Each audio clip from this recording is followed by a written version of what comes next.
عورتوں میں چرچے بہت جلدی ہوتے ہیں.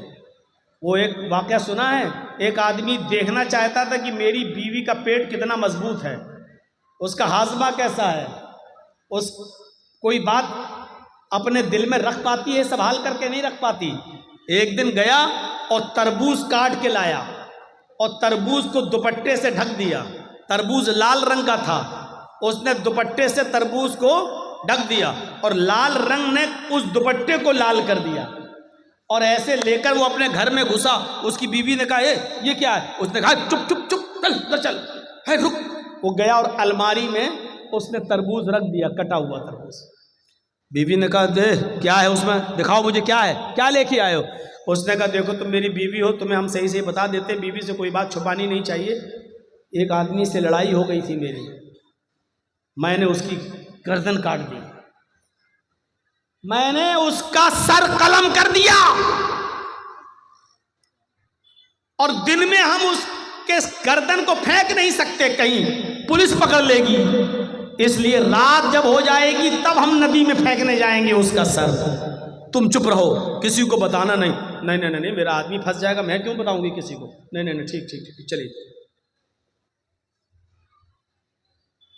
4 بجے کے آس پاس، 3 بجے کے آس پاس دن میں اس نے تربوز رکھا تھا الماری میں، اور مغرب کی اذان ہونے تک پولیس آ گئی اس کے گھر میں.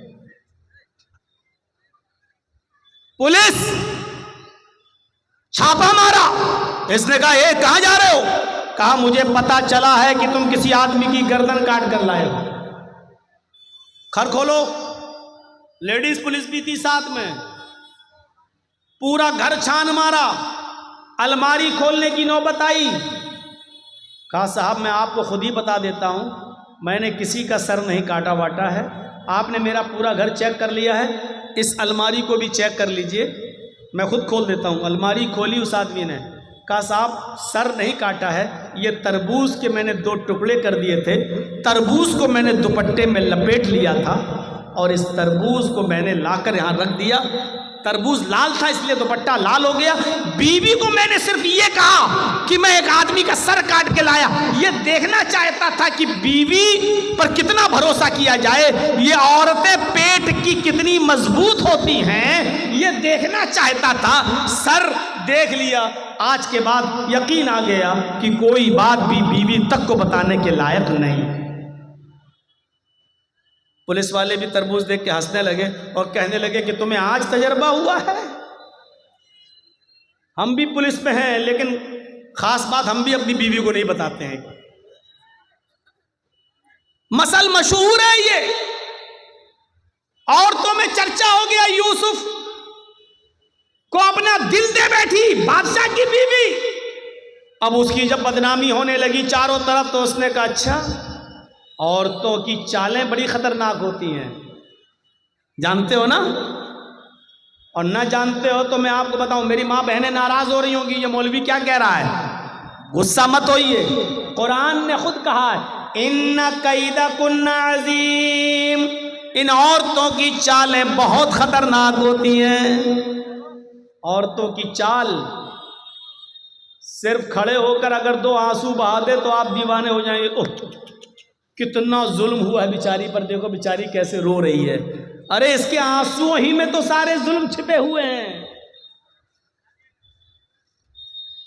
کتنی جلدی آدمی 4 طرف آدمی اور کھڑا ہو، وہ عورت رو دے بیچ میں تو چاروں کو ہمدردی آ جائے گی. بہن روتے نہیں ہیں، ارے نہیں نہیں نہیں، سب اس سے ہمدردی کرنے لگیں گے. قرآن کی آیت پر اعتبار کریے. ان کیدکن عظیم، ان عورتوں کی چالیں بڑی خطرناک ہوتی ہیں. اب بادشاہ مصر کی بیوی نے چال چلی، ساری عورتوں کی دعوت دے دی، ساری عورتوں کو بٹھا دیا، ایک ایک پھل سب کو سامنے پھل رکھ دیے، ایک ایک چھری دے دی اور کہا جاؤ پھل کھاؤ. ساری عورتیں کاٹ کاٹ کے پھل کھانے لگیں. ادھر یوسف سے کہا یوسف ان کے سامنے سے گزر جاؤ. یوسف علیہ السلام ان عورتوں کے سامنے سے گزرے. ان عورتوں نے جیسے ہی دیکھا یوسف علیہ السلام کے حسن کو، ان کی خوبصورتی کو، ادھر دیکھا ادھر پھل کے بجائے ہاتھوں پر انگلیاں چھریاں چلا دیں، انگلی کٹ رہی ہے. اور وہ دیکھتی چلی آ رہی ہیں، انگلی کٹ رہی ہے لیکن دیکھ رہی ہیں، تکلیف نہیں ہو رہی ہے۔ کبھی کبھی آپ بہت تیز ایکسیڈنٹ کر جائیں اور آپ کا سر کسی دیوار سے بہت تیز ٹکرا جائے تو اس وقت آپ کو تکلیف نہیں ہوگی، 15 منٹ کے بعد، 20 منٹ کے بعد، آدھے گھنٹے کے بعد آپ کو درد کی تکلیف ہوگی۔ ایسے ہی یہ عورتیں یوسف کے حسن کو دیکھ کر شستر رہ گئیں، ہاتھوں کی انگلیاں کٹ کٹ کے زمین پر گر رہی ہیں، لیکن ان عورتوں کو تکلیف نہیں ہو رہی ہے۔ اور انگلی کٹی نہیں تھی ایسے چھری چل گئی ہو نا، تھوڑی سی کٹ گئی، نہیں، قطعنا ایدیہن، عربی زبان میں قطع یقطع کے معنی کاٹنا اور قطع یقطع تختی کے معنی ہوتے ٹکڑے ٹکڑے کرنا۔ ان عورتوں نے اپنی انگلیاں کاٹی نہیں تھی بلکہ کٹ کٹ کے گرنے لگی، ٹکڑے ٹکڑے ہونے لگی۔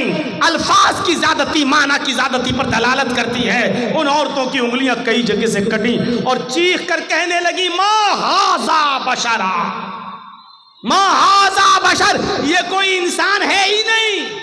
آئے بادشاہ مصر کی بیوی، تو کس کو دکھا رہی ہے؟ یہ تو انسان لگتا ہی نہیں ہے۔ ان ھذا الا ملک کریم، یہ تو کوئی بزرگ فرشتہ نظر آتا ہے، یہ تو کوئی فرشتہ دکھائی دیتا ہے، فرشتہ دکھائی دیتا ہے۔ یعنی ابھی صرف بادشاہ مصر کی بیوی کا دل تھا، اب مصر کی ساری عورتوں کا دل آ گیا۔ اب ساری چاہنے لگی یوسف میرے ہو جائیں، یوسف ہماری طرف مائل ہو جائیں۔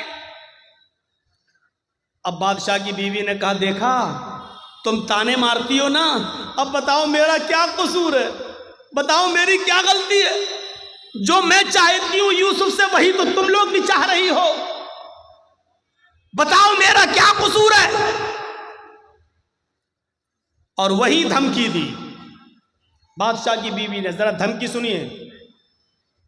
آئے عورتوں، آئے مصر کی، مصر والیوں، اگر اس لڑکے نے، اس جوان نے، اس یوسف نے اگر میرا ارادہ پورا نہیں کیا، میری بات نہیں مانی، اشارہ آپ سمجھ رہے ہوں گے، آئے مصر کی عورتوں، اگر یوسف نے میری بات نہ مانی، اگر میرا ارادہ پورا نہ کیا، میری بات نہ مانی اور میرے ساتھ وہ کام نہیں کیا جو میں چاہتی ہوں، اگر یہ میرے قریب نہ آیا تو اس کو سخت سے سخت سزا دلواؤں گی یا جیل کے اندر سڑوا دوں گی۔ جیل کے اندر سڑے گا، یہ جیل کے اندر اپنی پوری زندگی گزارے گا۔ جب یوسف علیہ السلام کو یہ دھمکی ملی کہ یہ کہہ رہی ہے اگر اس نے میری بات نہ مانی تو سخت سے سخت سزا دلواؤں گی یا جیل میں سڑا دوں گی، تو آسمان پہ نظریں ڈالی یوسف علیہ السلام نے اور اپنے رب کو پکار کر کیا فرمایا؟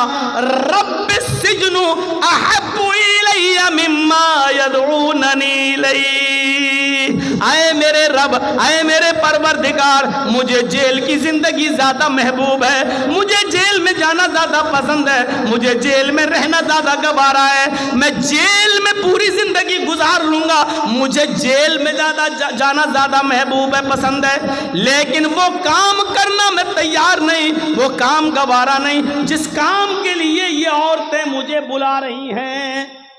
یعنی ایک نہیں بلا رہی تھی، کئی عورتیں بلا رہی تھی ساری۔ تو کیا کام؟ اے اللہ، جیل میں جانا پسند ہے لیکن وہ کام کرنا پسند نہیں جس کی طرف یہ مجھے بلا رہی ہیں۔ یدعوننی الیہ، جمع مؤنث غائب کا صیغہ، ایک عورت نہیں کئی عورتیں تھیں جو یہ کہہ رہی تھیں اے یوسف ہمارے پاس آ جاؤ، اور یوسف نے کہا اے اللہ مجھے جیل جانا پسند ہے لیکن وہ کام کرنا پسند نہیں ہے جس کام کے لیے یہ عورتیں مجھے بلا رہی ہیں، اب تیری مدد مجھے چاہیے۔ اور مدد کیا چاہیے؟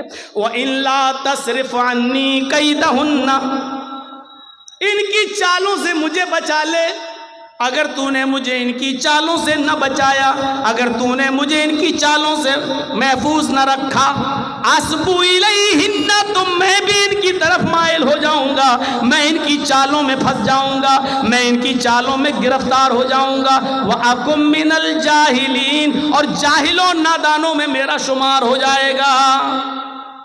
یعنی عورتوں کی چالوں سے بچنے کے لیے یوسف علیہ السلام بھی دعا کر رہے ہیں اللہ سے کہ اللہ میں جیل میں چلا جاؤں گا یہ پسند ہے، لیکن وہ کام کرنا پسند نہیں ہے جس کی طرف یہ مجھے دعوت دے رہی ہیں، ہاں لیکن تو مجھے ان کی چالوں سے بچا لے۔ پتہ نہیں کون سی چالیں ہیں، پتہ نہیں کیسی کیسی چال یہ استعمال کر کے مجھے اپنی طرف مائل کر لیں، اس لیے میرے پروردگار تو مجھے بچا۔ اور پھر بھی یوسف علیہ السلام چال سے بچ نہیں سکے۔ کہا یوسف ایک کام ہے، کہا اچھا چلو کام ہے، میں تو خریدا ہوا غلام ہوں ان کا، بات ماننا پڑے گی، آؤ ادھر آؤ۔ وہ یوسف کو لے گئی، دروازہ بند کر دیا، دوسرے کمرے میں لے گئی، اس کا دروازہ بند کر دیا، ایک اور کمرے میں لے گئی، اس کا دروازہ بند کر دیا۔ وغلقت الابواب، ایک نہیں کئی دروازے تھے بند کر دیے، اور آخری والے روم میں لے جا کر کہا یوسف آؤ آج تنہائی ہے، موقع ہے، کوئی نہیں ہے، آؤ میں کب سے تمہارے بڑے ہونے کا اور بالغ ہونے کا انتظار کر رہی تھی، آؤ تمہاری خوبصورتی اور حسن نے مجھے تمہارا دیوانہ کر دیا ہے، آؤ میری طرف آؤ۔ یوسف علیہ السلام نے کہا معاذ اللہ، اللہ کی پناہ، کیا اسی لیے تم مجھے یہاں لے کر آئی ہو؟ وہاں سے بھاگتے ہیں، عورت بھی پیچھے پیچھے بھاگتی ہے، پہلے دروازے سے بھاگنے میں کامیاب ہو گئے، دوسرے دروازے پہ پہنچے، عورت بھی پیچھے پیچھے بھاگ رہی ہے، دوسرے دروازے سے نکلنے میں کامیاب، تیسرے دروازے پر پہنچتے ہیں، دروازہ پکڑ کے کھول ہی رہے ہیں کہ پیچھے سے عورت آتی ہے اور ان کی قمیض پکڑ کے کھینچتی ہے، پیچھے سے قمیض پھٹ جاتی ہے، پیچھے سے کرتا پھٹ جاتا ہے، یوسف علیہ السلام کا پیچھے سے کرتا پھٹتا ہے، سامنے کا دروازہ کھلتا ہے، دروازہ کھلتا ہے تو کیا دیکھتے ہیں اس عورت کا شوہر کھڑا ہے، بادشاہ سامنے کھڑا ہے۔ اس عورت نے فوراً الزام لگاتے ہوئے فرمایا اے میرے سرتاج، اے میرے شوہر، جو تمہاری بیوی پر غلط نظر ڈال کر اس کے ساتھ برے کام کے ارادے سے اندر داخل ہو جائے، بتاؤ اس کی سزا کیا ہونی چاہیے سوائے جیل کے؟ مکر و فریب کر کے یوسف علیہ السلام کو جیل پہنچا دیا۔ مفسرین کا اختلاف ہے، کسی نے لکھا 7 سال جیل میں رہے، کسی نے لکھا 10 سال جیل میں رہے، بہرحال ایک لمبی مدت جیل میں کاٹی، خواب کی تعبیر کا علم دیا گیا، ادھر مصر میں قحط پڑ گیا، بادشاہ بڑا پریشان، بتایا گیا خواب کی تعبیر کے بارے میں، یہ جیل میں ایک نوجوان ہے جو بتاتا ہے، بہرحال بادشاہ نے کہا اس کو وہاں سے آزاد کرو، جو خواب کی تعبیر بتاتا ہے وہی اس کا انتظام بھی کرے گا، اور ان کو جیل سے نکالا گیا اور ملک مصر کا بادشاہ بنا دیا گیا۔ جب ملک مصر کا بادشاہ بنائے گئے، یوسف علیہ السلام مصر کے بادشاہ بن گئے، تو یوسف علیہ السلام کے پاس ایک قمیص تھی، اب آپ غور کرو، چھوٹے سے تھے کنویں میں ڈالے گئے، پھر بیچے گئے، پھر بڑے ہوئے، مختلف مراحل سے گزرے، 10 سال 7 سال یا 10 سال جیل میں رہے، کتنے سال وہ اپنے ماں باپ سے دور رہے۔ اب جب مصر کے بادشاہ بنے تو اپنے باپ کے پاس ایک آدمی کو بھیجا، کرتا تھا اپنا قمیض، یہ اتاری اور دیا کہ لو اس کرتے کو فلاں فلاں بستی میں لے جاؤ، اور یعقوب نام کا ایک بوڑھا آدمی تمہیں ملے گا، یہ قمیض اس بوڑھے آدمی کو دے دینا، وہ پہچان لے گا یہ قمیض کس کی ہے۔ یوسف علیہ السلام جو چیز بتانا چاہتا ہوں میرے ساتھیوں وہ سنو، جو چیز میں بتانا چاہتا ہوں اب سنو، وہ قاصد، وہ دودھ، وہ ایلچی جب یوسف علیہ السلام کی قمیض لے کر ان کے باپ کے پاس پہنچا، کہنے لگا مصر کے بادشاہ نے یہ قمیض آپ کو دی ہے اور کہا ہے کہ یہ قمیض دیتے ہی وہ مجھے پہچان لیں گے یہ قمیض کس کی ہے۔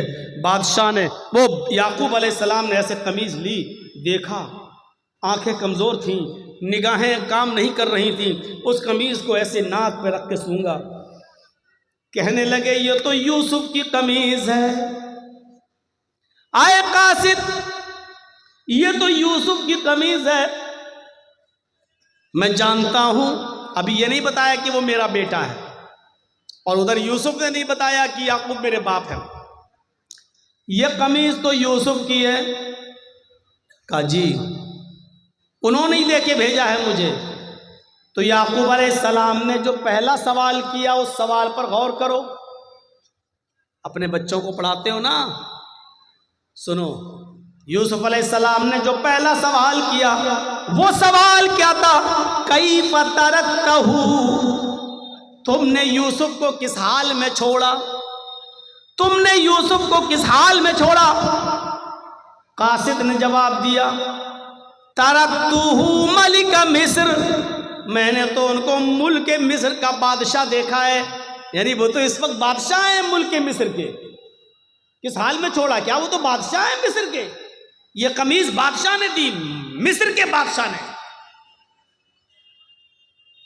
یعقوب علیہ السلام کی آنکھوں میں آنسو، پڑھیے تفسیر ابن کثیر و معالم التنزیل۔ یعقوب علیہ السلام نے روتے ہوئے کہا لا اسألکم عن ھذا، نہیں تم سمجھے نہیں، میں یہ نہیں جاننا چاہتا کہ وہ MLA ہے، MP ہے، راج سبھا کا سانسد ہے، چیف منسٹر ہے، پرائم منسٹر ہے، بادشاہ ہے، چیئرمین ہے، کیا میں یہ نہیں جاننا چاہتا؟ اگر آپ کو پتا چل جائے کہ آپ کا بیٹا چیف منسٹر ہو گیا کتنے خوش ہوں گے؟ آپ کو پتا چل جائے کہ آپ کا بیٹا MLA MP ہو گیا تو آپ کتنے خوش ہوں گے؟ یوسف علیہ السلام کے بارے میں جب ان کے باپ یعقوب کو پتا چلا کہ میرا بیٹا ملک مصر کا بادشاہ بن گیا تو خوش نہیں ہوئے؟ کیا کہتے ہیں؟ لا اسألکم عن ھذا، میرا بیٹا کیا بن گیا میں یہ نہیں جاننا چاہتا۔ ارے وہ کیا بن گیا مجھے یہ نہیں معلوم، میں یہ جاننا چاہتا ہوں۔ اسألکم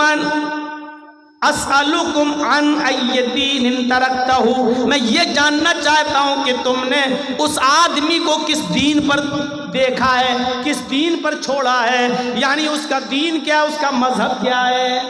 یعقوب علیہ السلام کو اتنے دنوں کے بعد بھی فکر ہوئی تو یہ ہوئی کہ میرے بیٹے یوسف کا دین کیا ہے، اس کا مذہب کیا، اس کی تربیت اچھی ہوئی کہ نہیں ہوئی، وہ اچھے ماحول میں پلا کہ نہیں پلا، ناکارہ تو نہیں ہو گیا۔ یعقوب علیہ السلام نے پوچھا اسألکم عن ای دین ترکتہ، تم نے اس کو کس دین پہ چھوڑا؟ تو قاصد نے جواب دیا اچھا دین کے بارے میں جاننا چاہتے ہو کہ ہاں؟ کہا قال یشہد ان لا الہ الا اللہ، میں اس کا دین نہیں جانتا، بس اتنا جانتا ہوں کہ وہ لوگوں سے یہ کہتا ہے کہ اللہ کے علاوہ کوئی معبود نہیں، وہ لوگوں سے یہ کہتا ہے کہ ایک اللہ کی عبادت کرو، اللہ کے علاوہ تمہارا کوئی معبود نہیں، اسی کی عبادت کرو، اسی کو سجدہ کرو، اسی سے مانگو۔ یعقوب علیہ السلام کہتے ہیں الحمدللہ، میں اپنے بیٹے کی تربیت سے خوش ہوں کہ اس حال میں اور بادشاہ بننے کے بعد بھی، مختلف مراحل سے گزرنے کے بعد بھی وہ اپنے رب کو نہیں بھولا، وہ اپنے اللہ کو نہیں بھولا۔ تو قرآن کی تعلیم اللہ کی معرفت انسان کو بتاتی ہے، یہ ہونا چاہیے ایک باپ کی ذمہ داری۔ آپ کا بیٹا MLA، آپ کا بیٹا MP، آپ کا بیٹا چیئرمین، آپ کا بیٹا پرمکھ، آپ کا بیٹا سباسد، آپ کا بیٹا سب کچھ، لیکن یہ بتاؤ کہ آپ کے بیٹے کی تعلیم کیا ہے، آپ کے بیٹے کا مذہب کیا ہے، آپ کے بیٹے کی دعوت کیا ہے، اس کا دین کیا ہے؟ کیا وہ یشہد ان لا الہ الا اللہ پڑھتا یا نہیں پڑھتا، ایک اللہ کی عبادت کرتا یا نہیں کرتا؟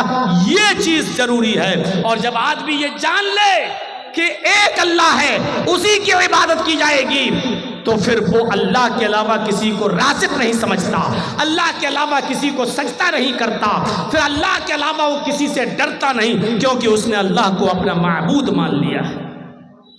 آج کے اس دور میں جگہ جگہ پر برائیوں کا جال بچھا ہوا ہو، جگہ جگہ پر برائیوں نے اپنے پیر پھیلا لیے ہوں، ذرا بتائیے، آپ نکل کے دیکھ لیجئے ابھی اسی جلسے میں، اور تھوڑا سا باہر نکل کر جا کے نمائش دیکھ لیجئے، میلہ دیکھ لیجئے، جھولے دیکھ لیجئے، اسی میں ایک طرف دین کے نام پر جلسہ اور دوسری طرف میلہ اور ٹھیلا، اور دیکھیے کہ اس بازار میں آپ کو مردوں سے زیادہ عورتیں سامان خریدتے ہوئے نظر آ جائیں گی، اپنے بچوں کو جھولا جھلاتے ہوئے نظر آ جائیں گی، اور مردوں کا عورتوں کا اختلاط ایسی جگہ پر ہوتا ہے۔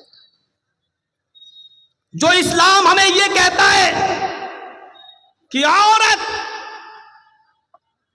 جس کی آواز بھی اتنے پردے میں ہونا چاہیے کہ اگر امام مسجد میں رکوع کرنا یا سجدہ کرنا بھول جائے یا ایک رکوع کے بجائے 2 رکوع کر لے اور کسی مرد کو پتہ نہ ہو، پیچھے کوئی ٹوکنے والا نہ ہو، سبحان اللہ اور الحمدللہ کہنے والا نہ ہو، اور عورت کو معلوم ہو، عورتوں کی صفیں لگی ہوں پیچھے پردے کے پیچھے، ان کو معلوم ہو کہ امام بھول گیا، تو ان کو اتنی دور سے سبحان اللہ اور الحمدللہ کہنے کی ضرورت نہیں، اللہ اکبر کہنے کی ضرورت نہیں ہے، کیونکہ اگر وہ بولیں گی تو ان کی آواز مرد سنیں گے، ان کی آواز بھی کہیں فتنہ نہ بن جائے اور نماز پڑھنے والے مردوں کے ذہن میں گھس نہ جائے کہ بڑی سریلی باریک آواز، بڑی جادو والی آواز ہے، اور کہیں پھر ایسی سریلی آواز والی کا پیچھا نہ کرنے لگے، اس لیے عورتوں کو حکم دیا کہ وہ تصفیق کریں گی،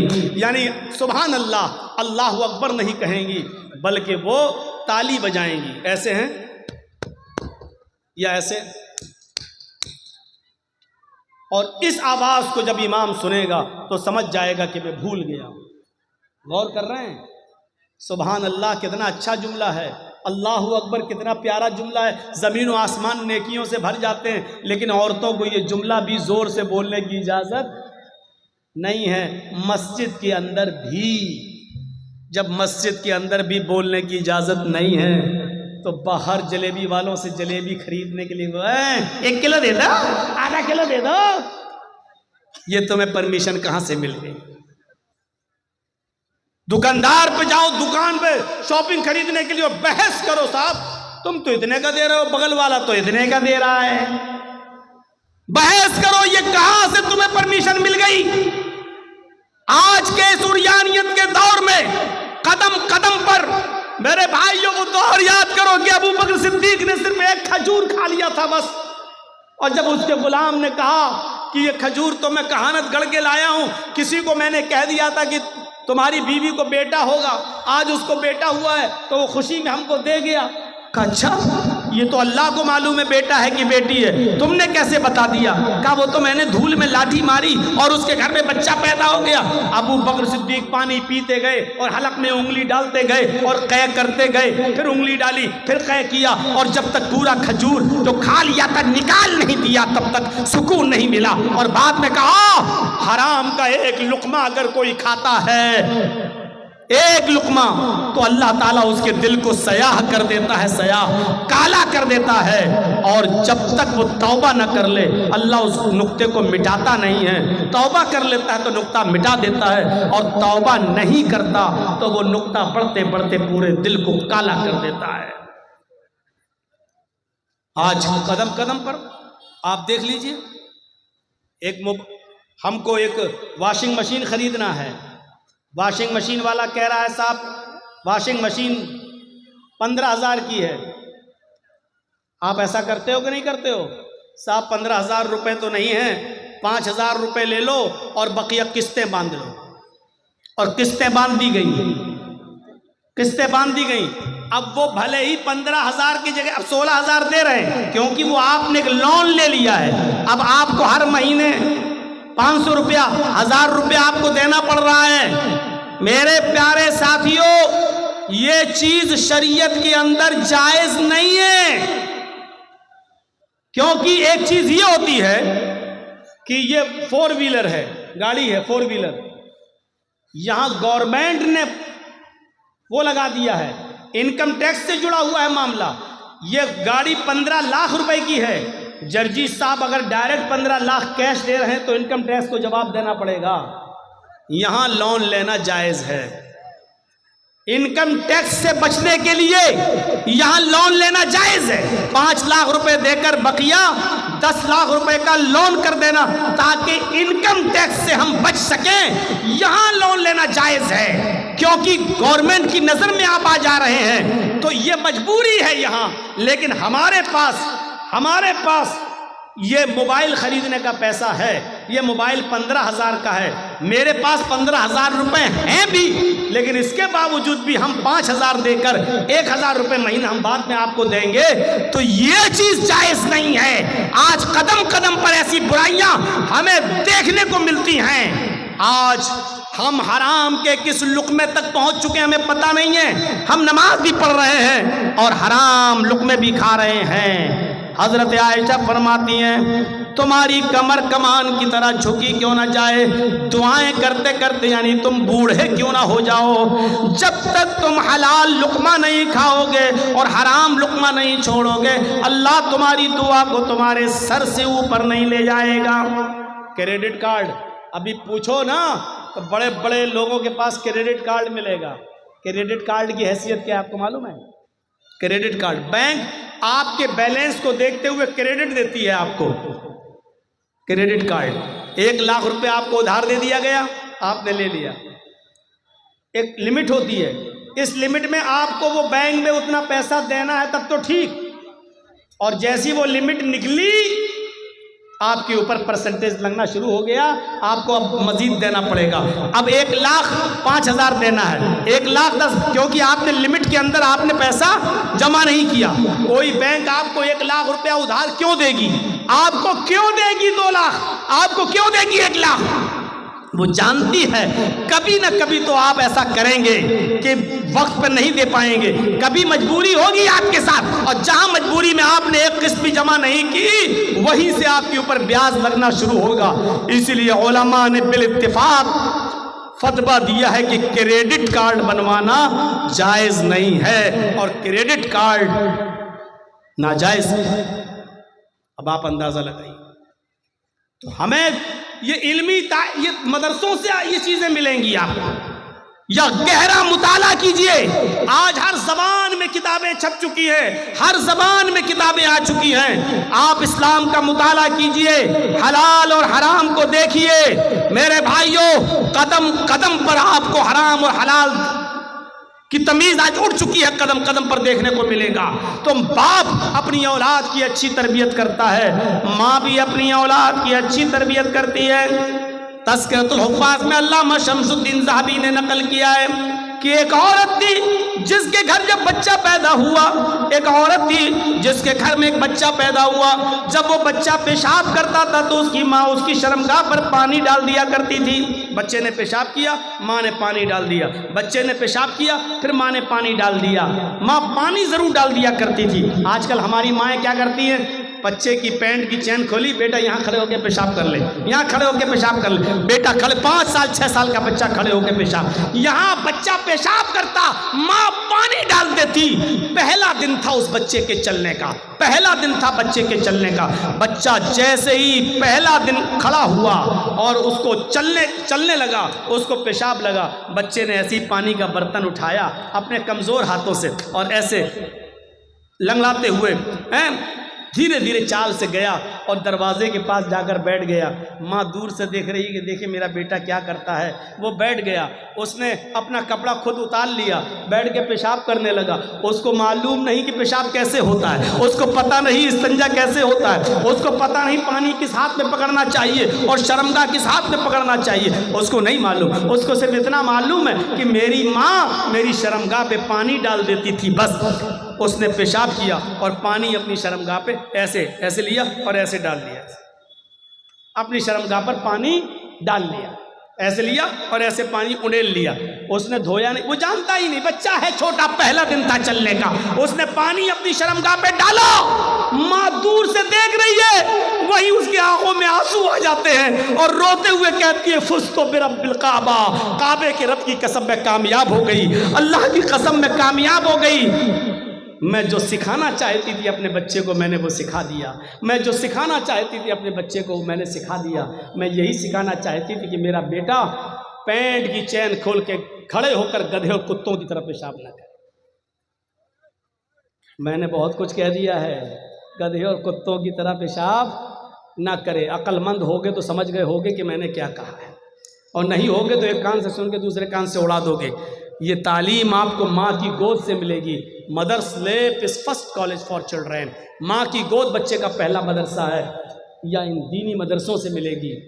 آپ بڑے بڑی یونیورسٹی دیکھ لو، پورنیہ میڈیکل کالج دیکھ لو، کشن گنج میڈیکل کالج دیکھ لو، جامعہ ملیہ JNU، بڑے بڑے کالجز اور یونیورسٹیز دیکھ لو، جہاں سے پڑھ کے نکلنے والے بڑے بڑے ڈاکٹروں کو، انجینئروں کو دیکھ لو۔ ان کو ڈگریاں تو مل گئی، ڈاکٹری کی، PhD کی، انجینئر کی، لیکن تربیت نہیں ملی، آج ان کو سڑک کے کنارے پینٹ کی چین کھول کر گدھوں کی اور کتوں کی طرح پیشاب کرتے ہوئے آپ دیکھ سکتے ہو۔ تربیت ماں کی گود سے یا مدرسوں سے ملتی ہے، اس لیے بچے کو پڑھانے اور لکھانے کے ساتھ ساتھ اچھی تربیت بھی ضروری ہے۔ اچھی تربیت دو گے تو بچہ نیک بنے گا اور آپ کی خدمت کرے گا۔ ارے کم سے کم بچوں کو اتنا تو پڑھا دو کہ آپ کی قبر پر جا کر وہ یہ کہہ سکے اللہم اغفر لابی وارحمہ وعافہ واعف عنہ۔ اللہ یہ میرے باپ کی قبر ہے، اے اللہ ان کی مغفرت فرما دے، اللہ ان پر رحم فرما، اے اللہ ان کی بہترین مہمان نوازی کر۔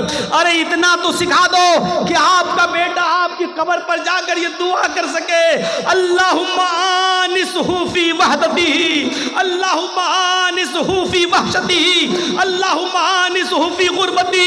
اے اللہ اس قبر میں میرا باپ ہے، اے اللہ اس تنہائی میں، اس تاریک میں، اس اندھیرے میں میرے باپ کے لیے میری باپ کو مانوس کر دے یہاں کے تنہائی سے، اے اللہ میرے باپ کو مانوس کر دے یہاں کی وحشت سے، خطرناک کیڑے اور مکوڑوں سے۔